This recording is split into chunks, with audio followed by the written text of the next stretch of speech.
সবাইকে আমার ইউটিউব চ্যানেলে স্বাগত। আজকে আলোচনা করব ক্যালকাটা ইউনিভার্সিটির সেমিস্টার 5-এ পল সায়েন্সে যারা স্কিল পেপার রেখেছো ACC A1 অর্থাৎ লিগাল লিটারেসি, তোমাদের এই পেপার থেকে সাজেশনটা আজকে ভিডিওতে দিচ্ছি। তোমরা প্রথম থেকে শেষ পর্যন্ত দেখতে থাকো। তোমাদের আর 3 দিন পরে তোমাদের পরীক্ষা, আর 2 দিন পরে তোমাদের পরীক্ষার আগে তোমরা এই প্রশ্নগুলো অবশ্যই ভালো করে দেখে যাও। মডিউল 1 থেকে তোমাদের 10 নম্বর ও 15 নম্বরে যে প্রশ্নগুলো পড়তে হবে সেগুলো দেখো। ভারতীয় দণ্ডবিধি অনুসারে অপরাধ কয় প্রকার ও কী কী সেগুলো সম্পর্কে আলোচনা করো, অর্থাৎ জামিনযোগ্য অপরাধ আর অজামিনযোগ্য অপরাধ যেগুলো রয়েছে সেগুলো সম্পর্কে আলোচনা করতে হবে। ভারতীয় দণ্ডবিধি অনুসারে রাষ্ট্রের বিরুদ্ধে অপরাধগুলি কী কী, তল্লাশি পরোয়ানা কি, কখন তল্লাশি পরোয়ানা ছাড়া তল্লাশি করা যায় বা তল্লাশিকরণ প্রক্রিয়া সম্পর্কে আলোচনা করো। পণ প্রথা বিরোধী আইন সম্পর্কে আলোচনা করো। বিশাখা নির্দেশিকা সম্পর্কে টিকা লেখো।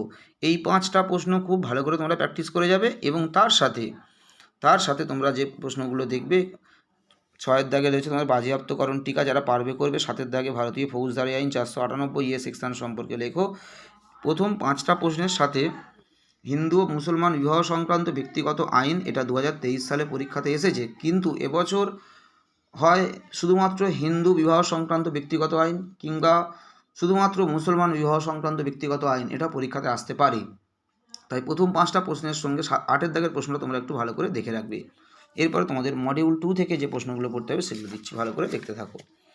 তোমাদের মডিউল 2 থেকে মাত্র 7টা প্রশ্ন আমি তোমাদেরকে দিয়েছি। তার মধ্যে থেকে যেগুলো স্টার চিহ্ন দেওয়া রয়েছে, তথ্যের অধিকার আইন অনুসারে তথ্য জানার পদ্ধতি আলোচনা করো। সন্ত্রাস পরীক্ষায় প্রশ্নটা এভাবে ঘুরিয়ে আসতে পারে যে সন্ত্রাস বিরোধী আইনগুলি সম্পর্কে আলোচনা করো। তখন তোমাদের টাডা এবং পোটা দুটোই লিখতে হবে। যদি পরীক্ষায়, যেহেতু এবছর পোটাটা পরীক্ষাতে এসছে, শুধু এইভাবেও আসতে পারে যে সন্ত্রাস বিরোধী আইন টাডা সম্পর্কে আলোচনা করো। আবার প্রশ্নটা ঘুরিয়ে এভাবে আসতে পারে সন্ত্রাস বিরোধী আইনগুলি সম্পর্কে আলোচনা করো। তখন তোমাদেরকে টাডা এবং পোটা দুটোই লিখতে হবে। এই প্রথম প্রশ্ন দুটো খুব ভালো করে পড়বে। এর সাথে থাকছে তোমাদের ভারতের শিশুদের মানবাধিকার সংরক্ষণের জন্য সাংবিধানিক ও আইনগত সংস্থানগুলি সম্পর্কে আলোচনা করো। উপভোক্তা সুরক্ষা আইনে উপভোক্তাদের কী কী অধিকার দেওয়া হয়েছে এবং এই আইনে কী কী সুরক্ষা বা প্রতিকার পাওয়া যায়। রাজ্য মানবাধিকার কমিশনের গঠন কার্যাবলী, কেন্দ্রীয় তথ্য কমিশনের গঠন কার্যাবলী এবং সাইবার অপরাধ কী বা কোন কোন ক্ষেত্রে সাইবার অপরাধ প্রযোজ্য, সাইবার আইনের উদ্দেশ্য লেখো।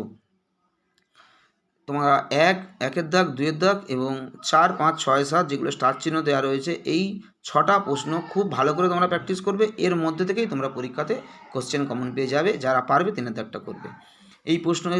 এই পেপারের যদি কেউ নোটসের PDF চাও, অবশ্যই আমার সাথে হোয়াটসঅ্যাপে যোগাযোগ করতে পারো। 9775650572। খুবই সীমিত মূল্য তোমাদের দিতে হবে, তার বিনিময়ে তোমরা নোটসের PDF পেতে পারো। সবাই ভালো থেকো, সুস্থ থেকো, সবাইকে নমস্কার।